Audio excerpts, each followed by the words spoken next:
கலின்பிப்பதியேல் ஜம்மு காஷ்மீரில் நடந்த தொடர் துப்பாக்கி சூட்டு சம்பவங்கள் மக்களை அச்சத்தில் ஆழ்ச்சேன். முக்கிய அரசியல் தலைவர்கள், ராணுவ அதிகாரிகள் குறிவைக்கப்பட்டார்கள். குற்றவாளியை கண்டுபிடிக்க கொஞ்சம் சூட ஆதாரம் கிடைக்கல.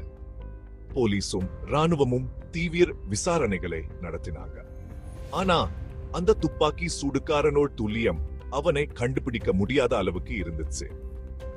1997ல முக்கியமான ஆதாரம் ஒன்று தீவிரவாதிகளின் தலைவனும் கெல்லாடியான துப்பாக்கி வீரனுமான அப்துல்லாவை சுட்டிக்காட்டியது. மாதக்கணக்கில் முயற்சி செய்த பிறகு அவன் இறுதியா பிடிபட்டான். ஆனா அவனது விசாரணை நாட்டையே உலுக்கியது. அவனது தாக்குதல்களின் அச்சமும் தாக்கமும் ஜம்மு காஷ்மீரில் நீடிச்சது. அது மறக்க முடியாத ஒரு தழும்பை விட்டு சென்றது. இந்த கதை நமக்கு பின்னால் ஒளிந்திருக்கும்